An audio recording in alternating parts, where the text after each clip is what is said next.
Today we're going to talk about the smart way to prepare for leaving a narcissistic spouse. But first, will you please do me a favor and subscribe to my channel, because that's how these videos are going to get in front of more of the people who really need to hear this information. I'm Victoria McCooey. I'm a narcissist divorce coach, a motivational speaker, and the creator of the Reclaim Your Power system. I help people every day who are right where you are, stuck in a toxic marriage to a narcissistic spouse, or already engaged in a contentious divorce from one.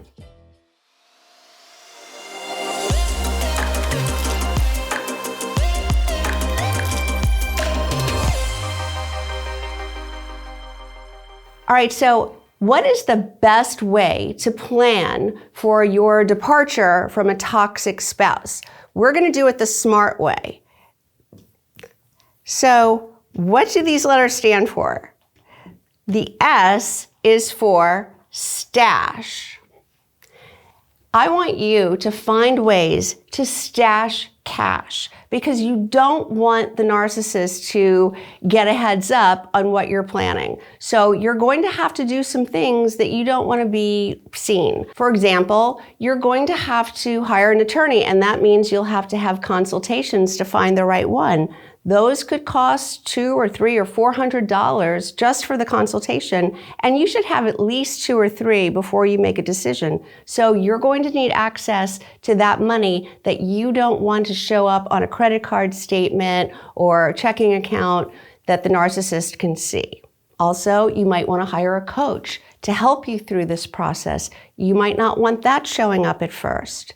You also might be in a situation where you have to rent an apartment or an Airbnb or something if you need to have a safe place to go to. So you want to have funds available so that you can make all these preparations, get your ducks in order before raising any red flags. The M in SMART is for matter of fact. That is how you're going to act in front of the narcissist.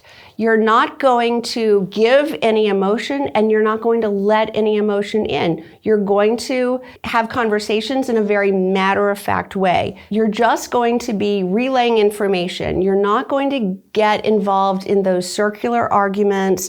You're not going to engage. You're not going to take the bait. But they're not going to understand why suddenly you're not doing what you've always done. So here are some tricks so that you can stay out of those crazy arguments during this time that you need to heal. You can, when they're trying to get you to engage in an argument, you can go, oh, I'll think about that, and disengage and walk away. Don't argue back. Or when they're trying to pin you down for an answer on something and you don't want to get into it, you can say, I just remembered that I have to go do whatever, and leave, right? But don't say, I'm not talking to you, I'm not engaging, I'm not doing what I always do, because that will cause them to get suspicious, right? This is a time that you need to heal, and getting yourself involved in the regular arguing that you normally do is going to prevent you from being able to heal. So take care of yourself right now. It's hard to heal when you're still living under the same roof with the narcissistic abuse constantly coming at you. So these are some precautions you can take so that you can get stronger. The A is for accounting. You are going to become a financial detective. You're going to take this time, while everything is still available to you, to do a deep dive into all of the accounting of your marriage. Everything you own, everything you owe, what money comes in, what money goes out, what accounts are there. Do as much detective work as you can. Maybe there are accounts you don't know about. Maybe there are loans you don't know about. Do everything you can to figure out what you can access. You are going to figure out what it costs to run your household. You're going to go back as far as you can and figure out what money is being spent on. What is your household budget, so that you can know what it's going to take to run this household. These are important things to know when you're going into the financial aspect of your divorce. The R is for record. And no, I don't mean tape record everything.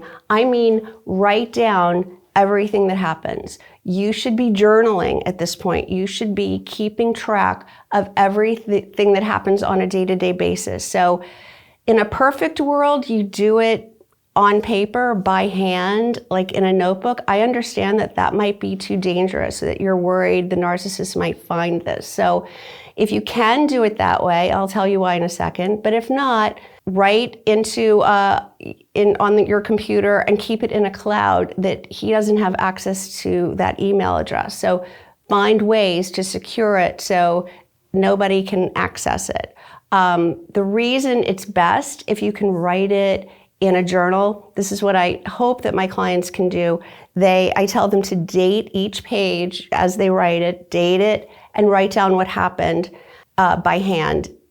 Anything that happened, anything that didn't happen. If nothing happened that you can think of note, say nothing happened today, but show that you're writing every day, because your penmanship is going to change slightly, the ink you use is going to be different possibly, and this is much more compelling evidence to a court, to a judge, that you're writing it at the time it's happened. If you are a year from now saying, yeah, on that day, blah, blah, blah happened, they don't take it as, it's not as compelling, because you might not be remembering right, or you could be making it up, or you could be changing it slightly, whatever. If they see that you wrote it on that day, it's much more convincing to a judge. So you could write, I took the kids to the pediatrician today. I asked the spouse to do X, but they failed to do it. I asked them to pick this up and they didn't do it. Or I asked them to watch the child while I did blah, blah, blah, and they refused. Whatever those things are that are happening on a daily basis, you're writing them down, and especially the things that you're doing as far as childcare, because believe me, the narcissist is going to tell the court that they did everything. You did nothing. They're the primary caregiver and you were worthless. And, so you want to head that off at the pass. You want to make sure that everything you're doing is documented. And finally, the T in SMART is for train. You are an athlete training for a marathon right now. Divorce is long and hard, and divorce from a narcissist is even worse. So you need to be in the best shape of your life. So imagine that you're training for a marathon here.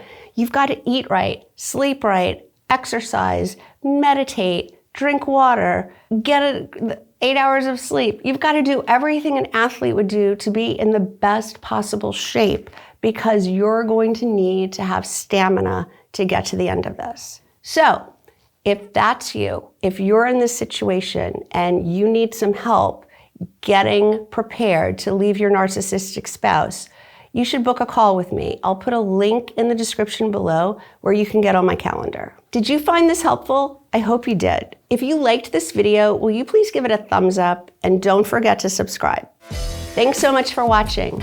I've linked a couple of other videos here that I think you might also like, so I hope I see you in the next video.